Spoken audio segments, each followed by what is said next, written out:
Hello. Welcome to the stream. Yeah, I'm going to get into this one fairly quickly because I feel like I kind of have to and I kind of want to. So that's going to be quite fun. Hello, everybody. I've got a StreamYard in the wrong place, so let's move that to the right place. And I've got something in my eyebrow, which is real fun.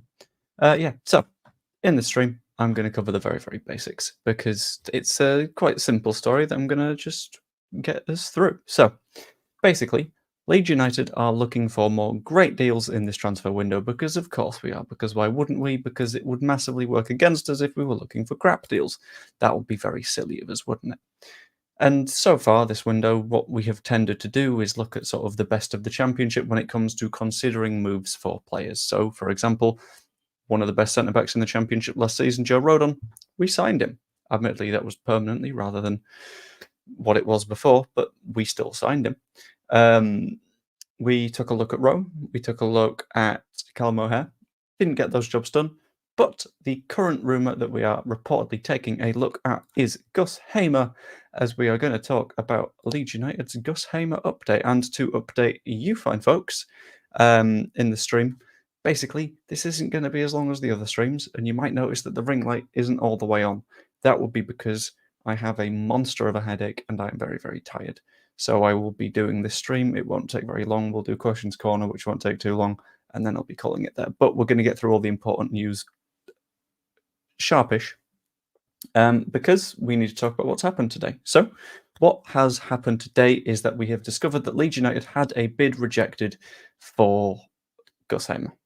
This is something that makes sense because when someone is trying to sign a player from you, you're not going to accept the first bid unless you absolutely have to. The examples being some of the other various sales that we made when people hit release clauses. Archie Gray is another example. Jorginho Rutter, that was the third bid. We even rejected two for him.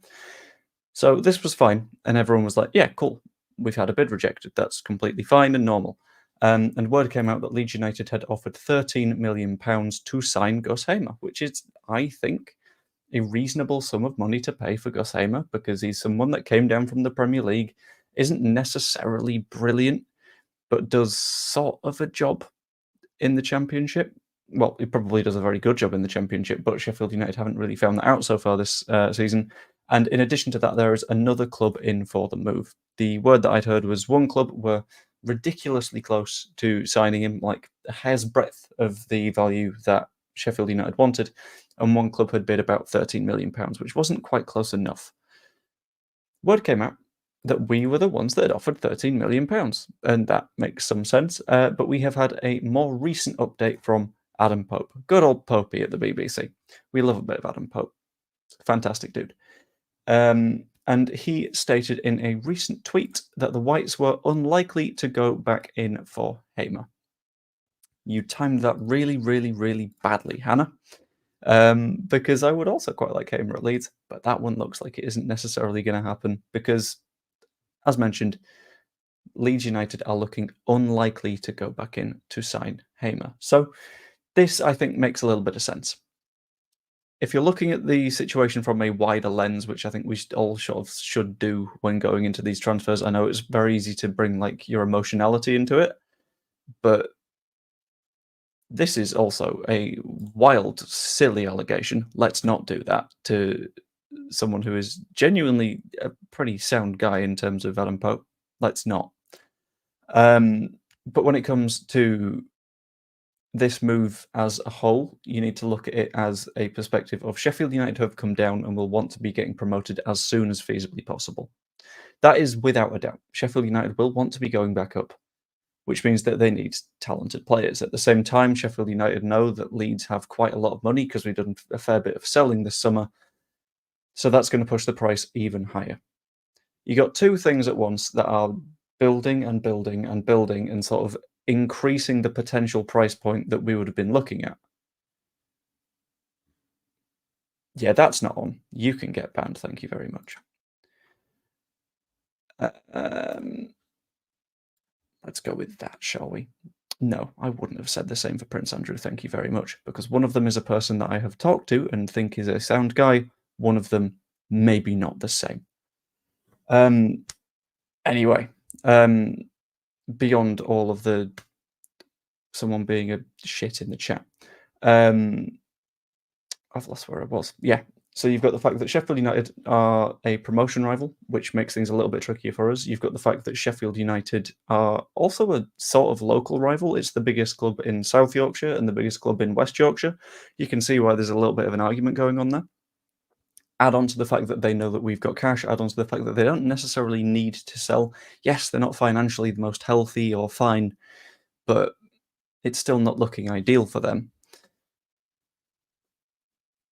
And you get into a position where Leeds' price is just going to go up and up and up and up and up, and it becomes not worth it for us to consider, in my opinion. And I think if we were in a position where we were just saying, no matter what, we're going to dive in for this move, we would be making things a lot more tricky for us. And that says to me that whilst there is another club in for the move and they're apparently closer to the valuation, there's potentially a problem there. And I think it's smart for us to not get sucked into these sort of difficult, unworkable negotiations purely because it would look better for us to sign a player. It's putting quality above PR, and I think that's probably the better approach.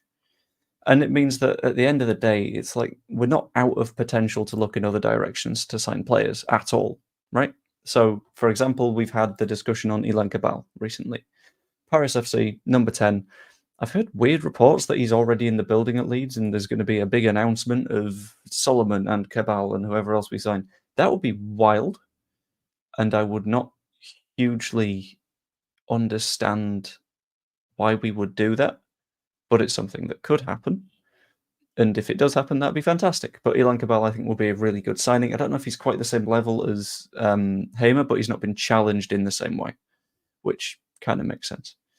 We've also had a little bit of discussion around Philip Billing, who I was talking to a Bournemouth content creator earlier. What I'm going to do actually is I am going to see if I can find his YouTube, because Henry is a swell guy.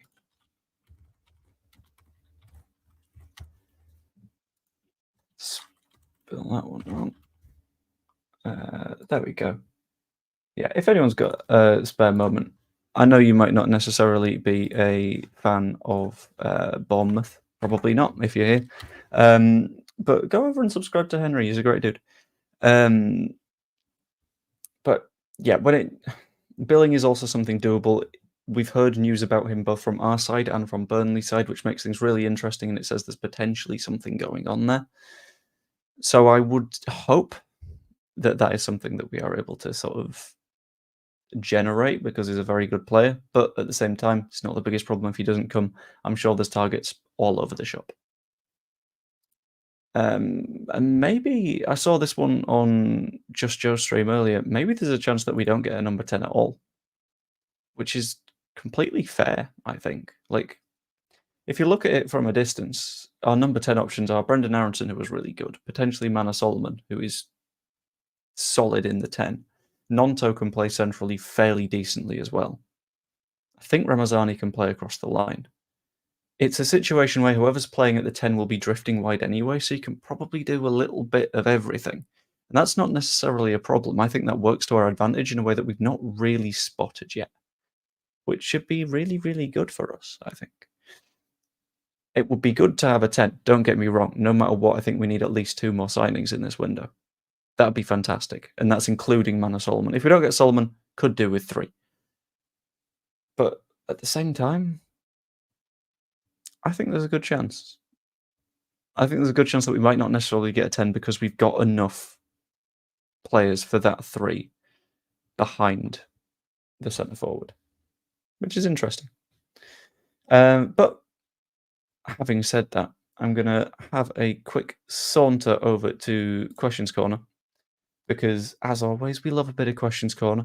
We get the questions from the people that are in the live stream at the minute, which would be much appreciated, because it just sort of gets a little bit of conversation going, keeps things nice and spicy and zesty and fun and good. But I'm going to dive through the comments anyway. So, Hamer chose the Blunts last year, though, and of course we can't blame him. Yeah, in that case, like, I understand why he went there last year, because at the end of the day, they were in the Premier League. Didn't stay there, which is quite funny. But it's fine either way. Solomon Ajax came in from. Did they? I've not seen anything on that. But then again, I've had a fairly busy day where I've not been able to check various bits of news. I have to double check that. I've seen absolutely nothing on Ajax. So, I mean, I'm still thinking that's probably happening, but who knows? That's on that one. Bellingham be quite the signing. Yeah, he's really, really good at football and was missing from Bournemouth's bench at the weekend despite not being injured. So that tells me that he's probably going somewhere at the very least. And I hope that we are the somewhere. That would be quite good. Anthony to Burnley. I did see that. It feels like a weird move because Burnley have literally just seen Jaden Anthony not break into a team that didn't quite achieve promotion. So I don't quite know what they're aiming for here. Wilder said if Hamer goes, he's out. That would be very funny. Imagine the ham sandwich man resigning.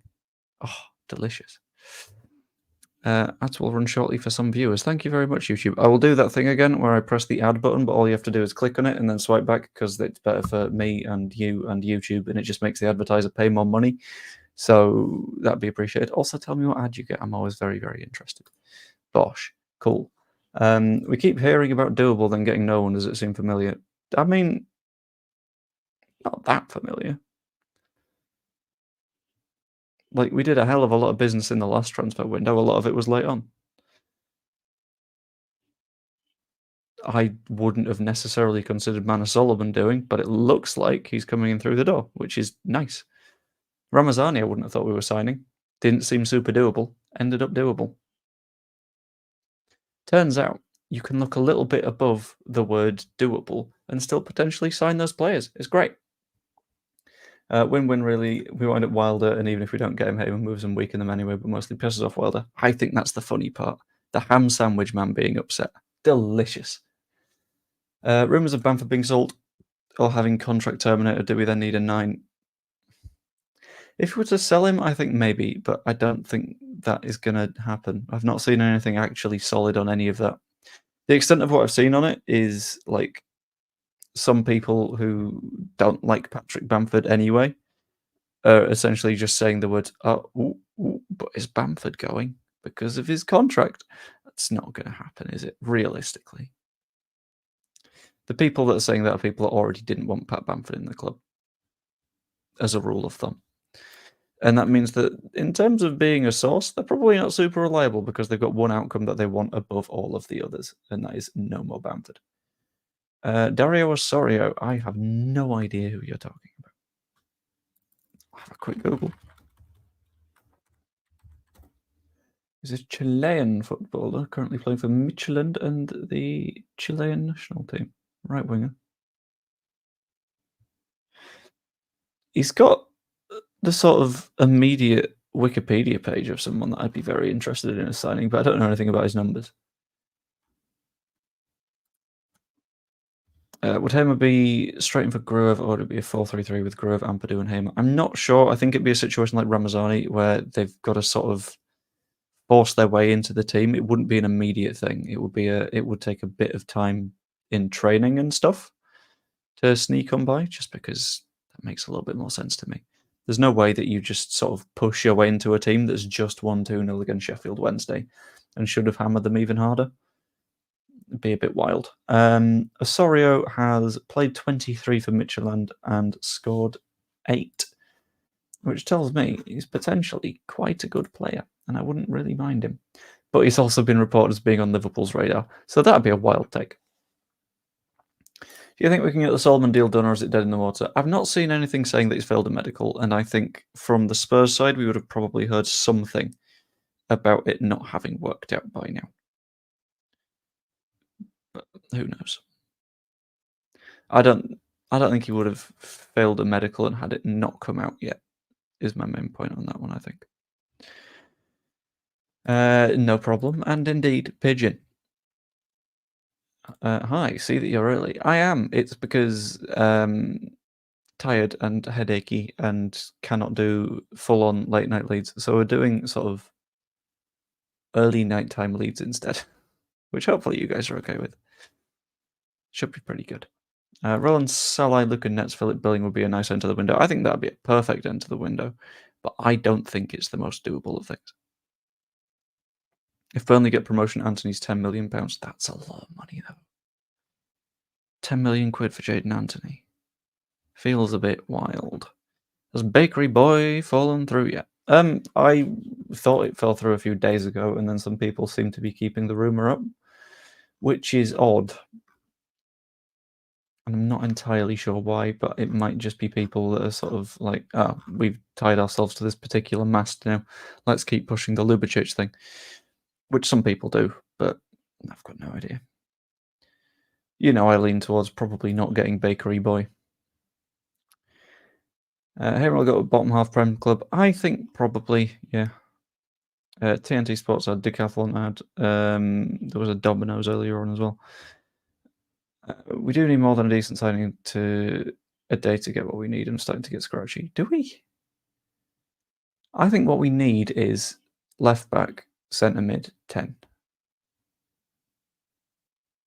And even the 10's a bit probably need it, but we've got time. We've got a few days. That's all good.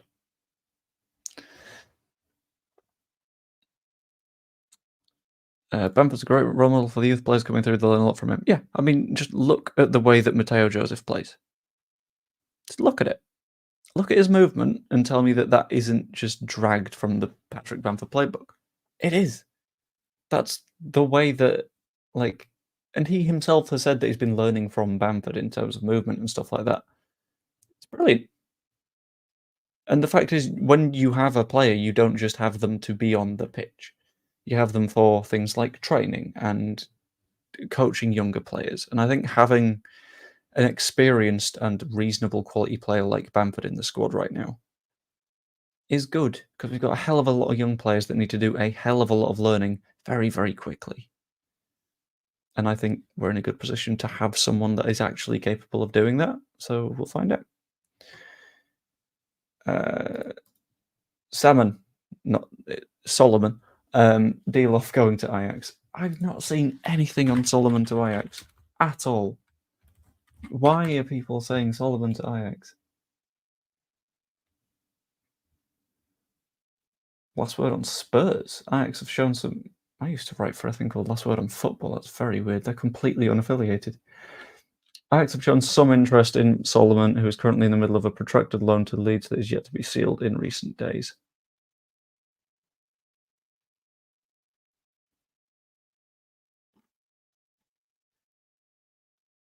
So it's come out of Alistair Gold, who is typically reasonably fine.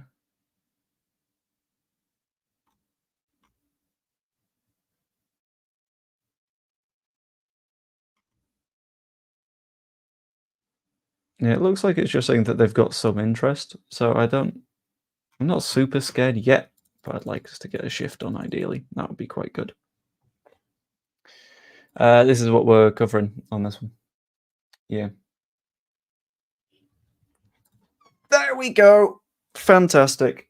David Ornstein. Manor Solomon set to complete transfer from Tottenham Hotspur to Leeds on Tuesday, despite late interest from elsewhere. 25-year-old winger joining Leeds on season-long loan, does not include buy option, under contract until 2028.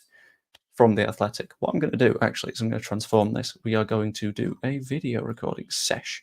How are we feeling on that one? So I'm going to need to add a bunch of banners.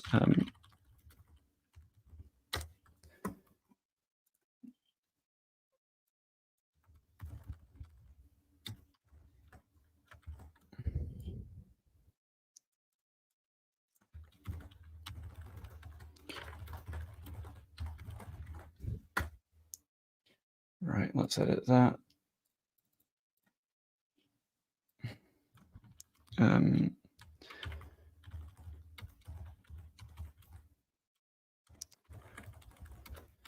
This is where I get to do all the technical stuff, like editing my thumbnails and stuff, which is very, very quick as a process. So it's not really worth a screen share, but I need to find a picture of Manor Solomon. I feel like, as well, we've confirmed that deal now, just because it's a case of, oh shit, okay. So what if people get a little bit tetchy?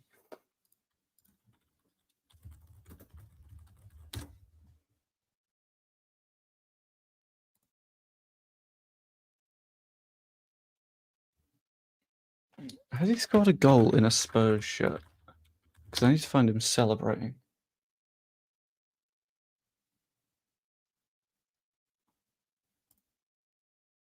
That will do. Cool. And then we'll get a video recorded. Do we put the video out in the morning or do we put it out tonight? I think might be a little bit late for tonight.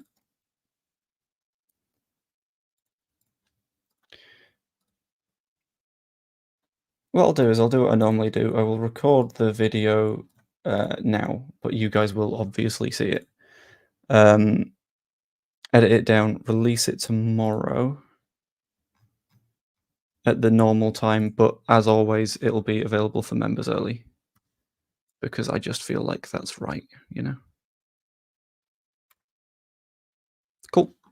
That has been edited with a new thumbnail. Right. Get in, wonder what Solomon's wages are. 60 grand a week. Jesus. On Friday, it will be don't go to bed yet and announce 3 signings. That'd be nice. Spurs aren't typically huge payers of wages outside Son, according to my Spurs supporting better half.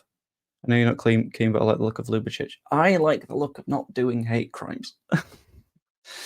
Although I get it. Lubicic is a decent player. But it's just, does it work?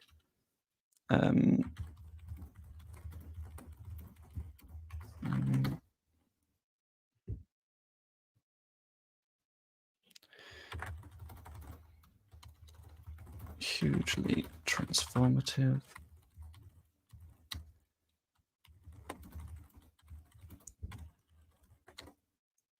Cool. Whiteside, Manor, Solomon. And then what are we thinking as our little banners? In fact, I'll do a cheeky little... No, I won't do a poll. I trust my instincts, you know?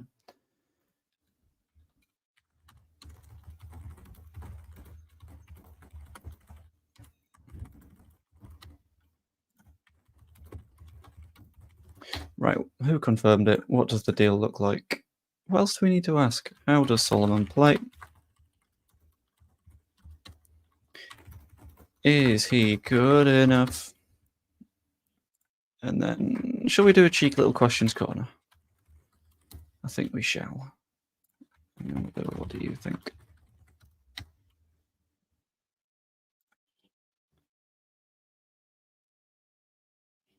I think that on a straight loan is really good for us. I genuinely back that. That's honestly really strong.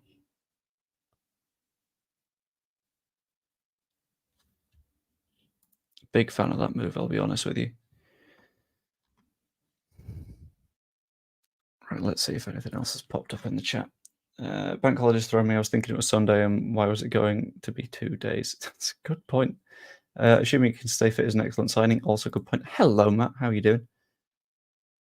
Poor Joe had a live going on at 10 about Solomon going to Ajax. Oh, that poor bastard.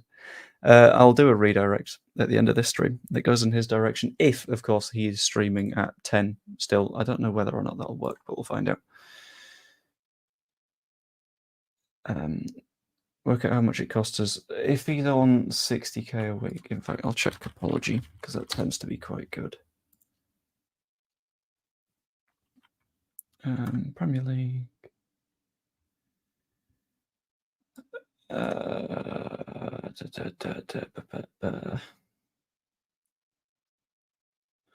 Why is it listing clubs and it's got Spurs just off the edge of my screen? Absolute twats not designing it for 1080p. Oh, Manor Solomon, 60k a week. And it's confirmed, so as in they've like seen contracts and stuff like that. So that's not a bad signing. Per year, it's 3.12k. Not K.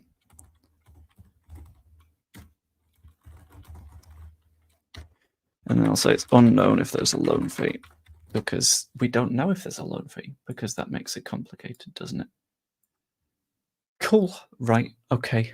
Gonna get into doing the little bit of recording now. And then if anyone has any good ideas for questions, hold them and send them when I do the quick prompt for questions corner, just because that is really helpful and it means that we're like all in sync. So let's dive headfirst into it, shall we, ladies and gentlemen?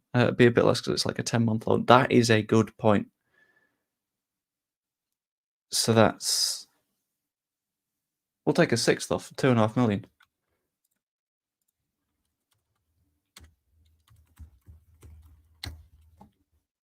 Cool. Right.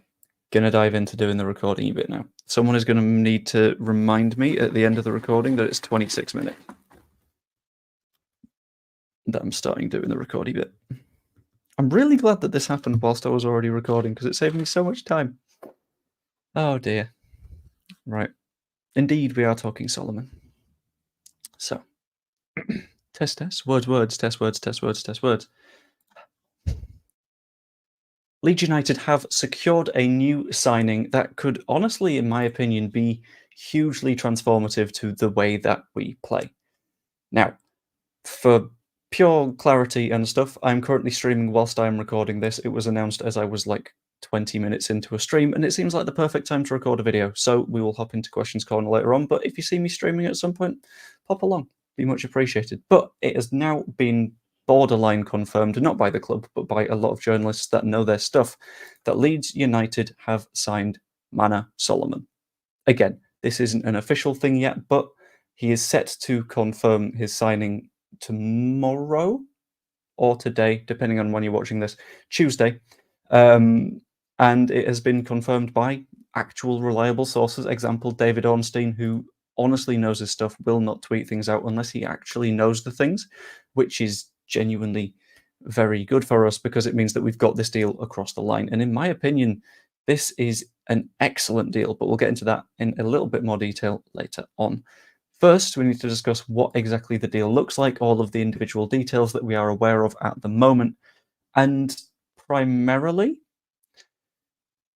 the biggest cost that it will come to Leeds United looks like it will be in the form of wages. After all, that's what happens when you loan someone, and it looks like it will cost us across the year £2.5 million in wages. Now, if you were to approach someone and say, we're going to sign Manor Solomon, it's going to cost across the entire year £2.5 million, that's absolutely fantastic. That is a borderline bargain. In addition to that, I'm afraid to say that there is an unknown loan fee. We don't know the specifics around whether or not we will have to pay them a loan fee, but at the same time, I've not seen any discussion implying that there will be, and a hell of a lot of the time, loans just involve paying wages because clubs want to get players that aren't playing off their books, which helps, you know. In terms of what else the deal looks like, as far as we are aware, there is no sort of permanent clause in there for Leeds United. It looks purely like we'll be going into it, loaning him for a year without the option to buy or the obligation to buy in the event that we do get promoted. But then again, there is also the argument that we could potentially be looking at signing him next season. If we get promoted, he has a good season for us, that sort of stuff. Interestingly, I hadn't quite noticed this. His contract goes until 2028. For some reason, I thought it was 2026. I apologize for previous videos where I said 2026. I must have just misread. But aside from all that, it's important to know exactly how Manor Solomon plays because it's all good being like, well, fantastic, we've signed a new player, but what exactly does he do? Manor Solomon is a player that is a little bit of an enigma from time to time. I'm going to hop open SofaScore and then I'm going to share it with you guys just to give you a better idea of where he's tended to play in the past. So specifically, this is his heat map for the 22-23 season. This season, he was playing, I believe, at Fulham. He didn't play that much last season because it's Spurs and it's very, very tough to get on the pitch as a winger at Spurs. And he tends to play over on the left flank. However, having a look at other bits of heat map, I'm going to try and find the other ones that I was looking at. Ukrainian Premier League. I completely forgot he played in Ukraine. Yeah, in terms of like FIFA World Cup qualification stuff, he can play all over that left-hand side. He can play on the right, and he can fill in the 10 because he cuts inside anyway, which is sort of what we want to see. It's sort of what Somerville did. Ramazani plays in a similar way, but he can do both wings as well. Effectively, what it looks like we've done is we have built a genuinely fantastic line of three that plays behind a number 9. We have options such as Ramazani, we have Solomon, we have James, we have Nonto, we have Aronson, we have Piru from time to time. The fact that we need to pick 3 players out of that genuinely incredible stacked bunch of decent footballers is really good for us. It means we've got a lot of choices. But a question that a lot of people have is along the lines of, is he good enough? In my opinion, when it comes to pure skill and ability, yes, absolutely. He was a consistent player for Fulham. He played really well for Fulham when he was there, earning a move to Spurs. He didn't play much for Spurs last season, purely because, look at Spurs, you're not going to get in over Kulusevski or Son. Doesn't happen. The biggest concern that a lot of people have, and we need to consider, he's dropping down to the Championship when he's proven himself at Premier League level. The biggest concern that people have is around injuries. So I'm going to have a quick look at Transfermarkt. I know Transfermarkt always takes forever to load, so it might be a little bit of a problem when I'm trying to get to the data that I need. But having a quick dive into his injury history. Came to Fulham in the 22-23 season, in which he missed 17 matches. Last season, he missed everything from October until July with a meniscus injury. He's got legs that don't work all the time. And that's why I'm kind of glad we don't have an obligation to buy, because that would mean that we are just roped into spending a colossal fee on a player that might be a little bit broken when we get him. So it's fine that we are not necessarily signing him on a permanent deal. In terms of pure talent, excellent. In terms of longevity, that's where the questions come in. But that's why I'm happy that we have such a stacked lair sat behind Mateo Joseph or Pat Bamford or whoever you want to play at the 9. Because if he's injured, brilliant, we've got Ramazani. Or Aronson can fill in on the wing or play in the 10. And we've got James and we've got Nonto. With all that considered, I'm feeling a little bit okay about it. Which is good. It's good to feel okay about our transfers. However, whilst I feel okay about the transfers, it's good to find out what you guys think. So we are going to hop over to a segment that I do whenever I am doing a sort of recording live. We're going to head over to Questions Corner, where we're going to just get questions thrown in my general direction, and I will try and answer them. And if I can't answer them, then that's a shame. But we'll do a bunch of those, and then I will call the video in a few minutes once we are sorted. All the questions seem to be the same thing. Not an if, more of a when in terms of injuries. Always the same injury. Why do we go for Crocs and injury-prone players? That is because when you're looking at Premier League standard players that you can get in the Championship, there's always going to be something wrong with them, right? Because if you were able to get them in the Championship, clearly there's something stopping them from being picked up by a Premier League side. We don't really necessarily know if he'll get injured this season, but I think he's a good player to have as an option anyway, considering like he won't have to play every single week. He's not in a situation where we will have to overwork him and force him to play with injuries, because we've got decent depth in those positions. And that makes me feel a little bit okay about it, to be completely honest with you. Also, thank you, Pigeon Gang. Anyway, back to Questions Corner. Does the signing of Solomon and Ramazani signal an exit for Nonto? I don't think so. I think this is the replacements for Somerville and Rutter. Rutter, admittedly, very central player. Sure. But at the same time, Ramazani can do some stuff in the middle. Solomon can do some stuff in the middle. And it's not a case of we've just not done any replacing now. It's a place of, right, okay, Rutter, replaced. Somerville, replaced. If Nonto goes, I think we potentially fill in someone there as well. Because we do have a thin squad, and I don't think we can run the risk of going into a season with 3 wingers, one of them being Mana Solomon, who has a tendency to get a little bit injured, you know? Odd. Will there be issues in the fan base if we sign him due to his comments? I think a lot of fans will probably put that stuff to one side. I hope there's enough people that are in a spot where they understand that they don't necessarily understand that situation to the fullest. For a little bit of context, by the way, this is presumably referring to the Israel-Palestine conflict. I've got a master's degree in politics. One of the modules that I did was specializing in this conflict. And I recognize that I still don't know enough about that conflict to confidently have a swing at people when they, from either Israel or Palestine, make a statement. So I'm not going to be discussing it on this channel. at least sort of the behind the scenes aspects. I'll be discussing why I'm not covering it, but it's a spot where I think that it's not worth diving into because you don't necessarily know people's motivations for saying X, Y, or Z things, Tough. Honestly, if we keep everyone up top now, we are scary. I agree. Yeah, I think we're looking really good at the top of the pitch if we keep everyone and if people stay fit. But it gives us options. It gives us flexibility. We're a bit loosey goosey. It's fun. He makes the squad no better. He definitely does. He adds depth at the very least, and it's quality depth as well. It's not like if we were in a situation where we're getting Jaden Anthony back, I'd be like, whereas doing it this way around is a little bit better, What are your thoughts on the pedestrianisation of Norwich City Centre? I think pedestrianisation as a rule of thumb is quite good. But also, we're going to stick football related right now. So we'll cover one more questions in the questions corner chunk. So I will wait for the next question to come in. I know I've missed a couple, but that always happens. That's kind of natural. You get used to it. It's okay.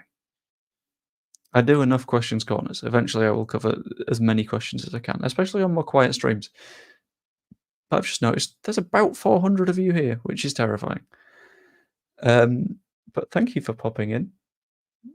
Do you think Max Weber is going to go as the final question of Questions Corner? I am in a spot where I am going to say he'll do his best to, and Gladbach will do their best to get the job done. It's a question of whether or not they can pay enough of a fee. I'm absolutely certain that there is going to be more discussion around it, and he will potentially push for that move, but I wouldn't want to commit either way because it's really hard to predict. I'm going to say no, purely because we need a replacement centre-back / left-back in that case. We need another left-back anyway, let's be completely honest. But that was it for Questions Corner for now. For people that are currently in the stream, I'm going to keep streaming for a little bit after this, obviously. So stick around. But if you're watching on the video that is coming out in the morning, I hope you enjoyed. Like the video if you subscribed, like the stream if you're here. Subscribe if you're not yet, because that's always massively appreciated. I'm pushing towards 5k, and I know it's going to be a long push, but I hope we get there. You could even be a channel member if you fancy. You can get to see the videos that I record the night before, first thing in the morning, which is, yeah, I mean, you get to see them like 8 hours early, which is nice. Hope you enjoyed, and I will see you later. Also, let me know what you think in the comments. That'd be nice. Toodaloo. Also, YouTube, Zach says hi. Everyone in the YouTube comments right now, just say hi, Zach. That'd be great. See you later. And that'll do that, which ends at 38 minutes and 30 seconds. Haha. Video recorded. Bosh. No, not you saying hi, Zach Lodi. Not you, Daddy. I meant the comments, not chat. Different things. But also, yeah, some pigeoning. All right, now we can slag off the non-lives. No, we can't slag off the non-lives. There's too many of them. If I slagged off all of them, I'd start to feel really bad. Right, I need to make a thumbnail. And then I need to end the stream because I'm fucking EP, man. Please secure Solomon has an N on him. Bosh, bosh, bosh, bosh. Cool. No, that's the wrong thing. That's the right thing. Am I Elliot Page? No, I'm not Elliot Page. That's potentially the weirdest question I've gotten. But, that's fine.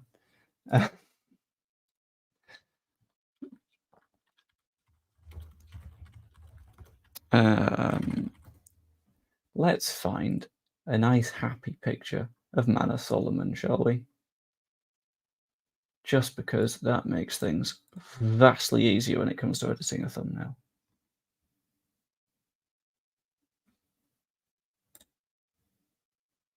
I like that image. That image works. Enjoyed the season. I'm out. Why are you out?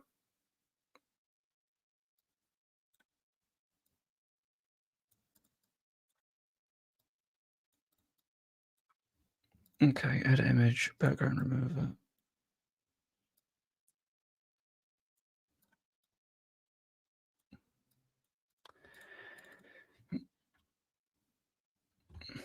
Hmm.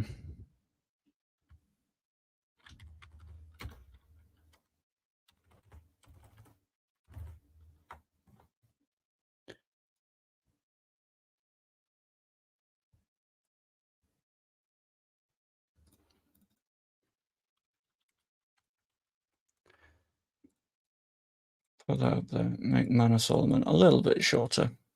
Sorry, my guy. I don't know how tall you are in reality, but you're a little bit smaller in this thumbnail now. Cool. Bosh, done. Right. Shift that over there. Solomon announcement. Share. Download. Cool. This was meant to be a 15-minute stream. Jesus. Mana adds back to our attractiveness quotient. You don't need an attractiveness quota when you've got Pascal Strauch in the squad, you know? It's already done. When I'm on Joe's channel again, I've got no idea. I'll be completely honest with you. I wish I could tell you, but I am completely uncertain. Also, I knew for a fact that the amount of live viewers would drop off the moment I ended the streamy bit of the stream. And there we go. Oh, Lockie's on later. Very nice. Solomon signed. I know, we've just covered that.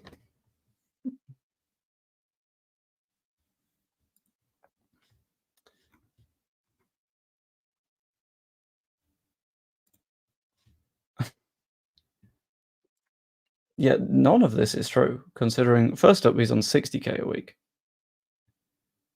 rather than 40. And everyone else has said that he's coming, including the tap-in merchant himself, Fabrizio Romano. You're only left with the crazy people now. No! Should have signed Giroud if attractiveness quotient had a trophy. We should have, yeah. But we didn't, which is starting to feel like a mistake. Imagine if we could have signed Giroud. That'd be fantastic. We lost Georgie, so needed a bit of a replacement. We did, yeah, that's fair. I get you. Seen loads of stuff on Twitter or X. I mean, all of the actual reliable sources are saying that we're fine. Like, trust them rather than like someone did a thing, you know? Where else would you like us to strengthen? I think left back is probably the one. You're on 60k a year. Can I have some of that, please? Yeah, I think left back is probably the more important one right now. Beyond that, I guess centre mid would be good, which I'm sure we'll do. I wonder what the hold up for Solomon was. Right. Theory that I've had throughout was effectively that on the Friday, we learned that we were potentially signing Manor Solomon. Brilliant, fantastic, good step in the right direction. You don't announce a new signing on the weekend as a rule of thumb because other teams are playing, because your news will not cut through at all, ever, when that's going on. Then you go a little bit further and you think, well, and I didn't put any credence into this yesterday, but like Monday being a bank holiday doesn't really help that out either, which is, yeah. So I think it was just a case of timing for the announcement. I'm convinced that like it was basically agreed on Friday or Saturday.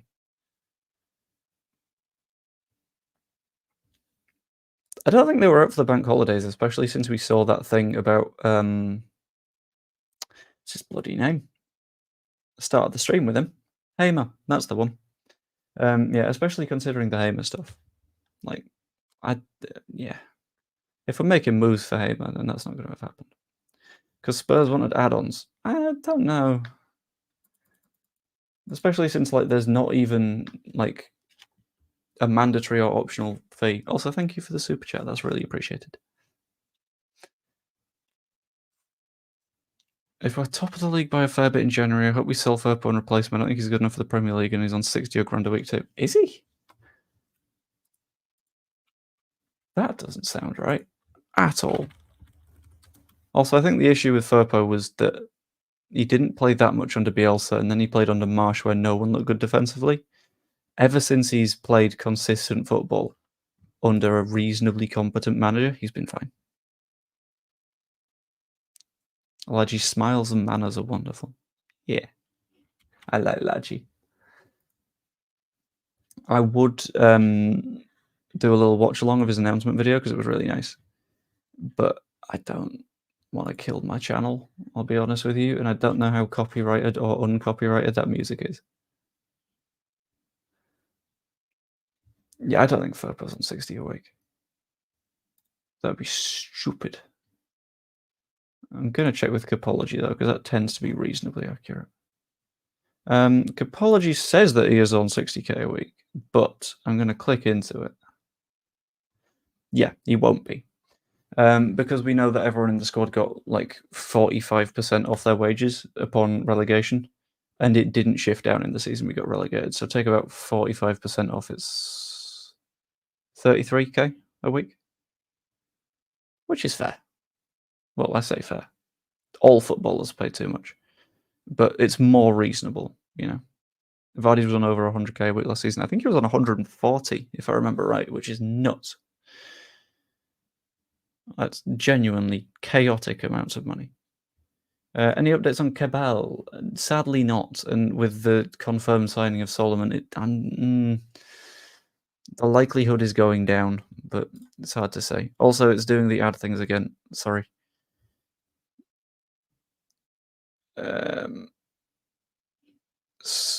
What did Zach say? Stroke in the jumper Joe's currently wearing. Thoughts? Excuse me, this is known by my lovely wife as the Colin Firth jumper. So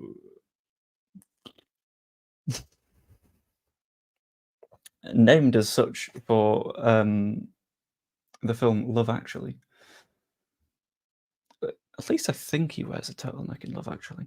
I love that these streams go into weird places every single time.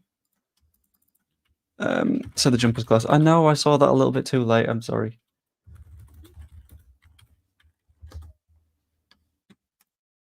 Wait for it. Wait for it. Where are we? There we go. This is the reason it's referred to as the Colin Firth jumper. If I can find it. Bosh. Got the turtleneck. You got the nice loose knit. You got the Colin Firth. What could go wrong? Anyway, I'm going to end the stream in a moment because I need to edit that video down, and I will pop it up tomorrow. Alan Partridge. Wow, I've never heard that one before. You got me. That is. Why do I keep getting told that I'm a lookalike of Alan Partridge? I don't think there's genuinely many worse options to get. But you know what I'm going to do first? I am looking at some of the YouTube analytics, and there's something with the numbers that annoys me. So I'm going to stream for another couple of minutes. But we're going to dive back into a bit of a questions corner, and this is going to be a little slightly more silly questions corner. This is going to be the live stream questions corner, which we know is more fun, which we know is more loosey-goosey, which is quite nice.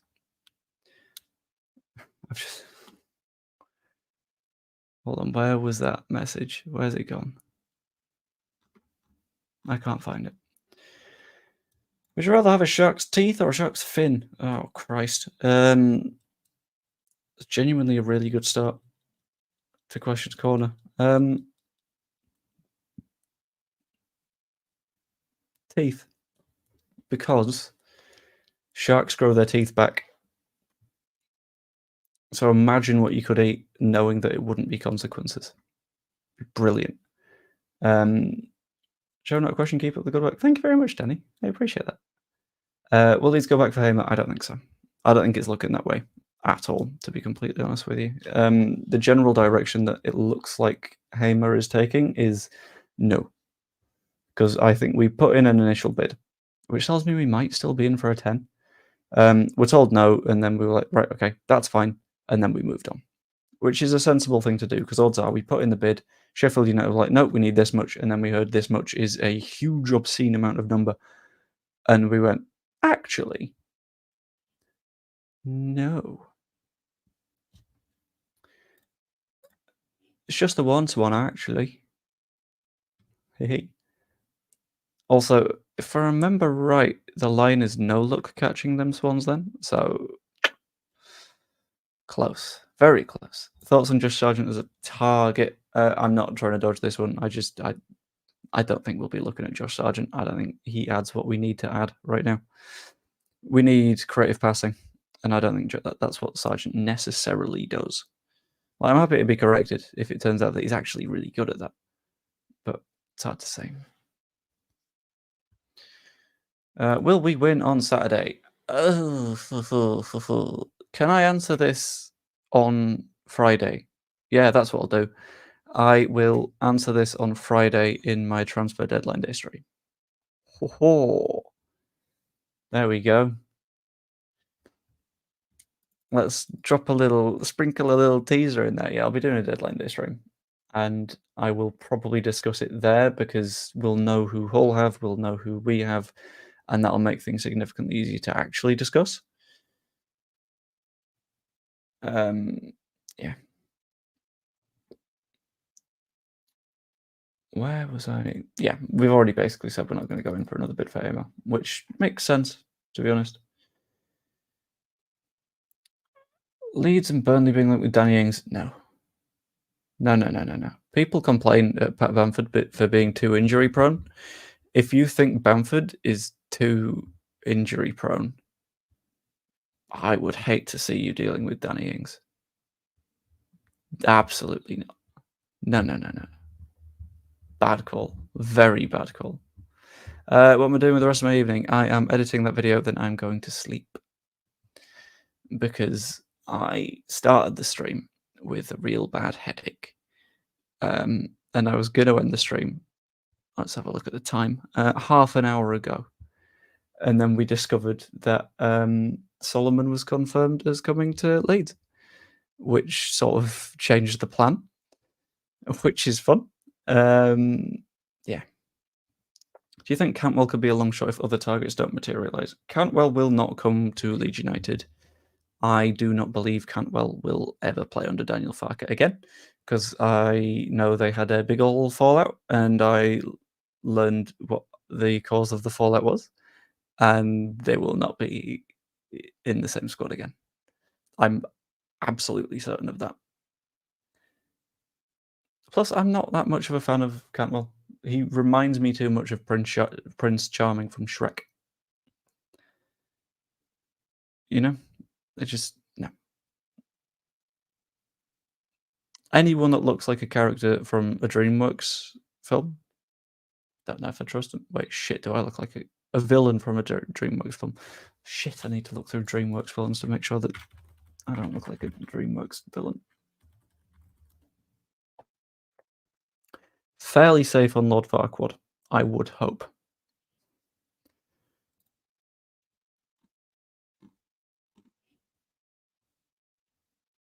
Yeah, I think I'm good. Who's the championships Farquaad? Oh, God. I don't think I'm qualified to answer this question.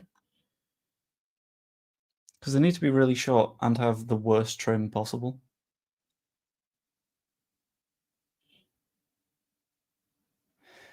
I'll say, and it's not because he looks like him, but I'll say Barry Bannon on the strength of vibes alone. Solomon confirmed. It looks like it. Yes, not by the club, but by reliable journalists, which is nice.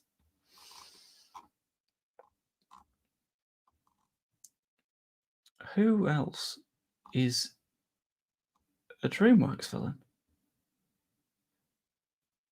I genuinely don't know.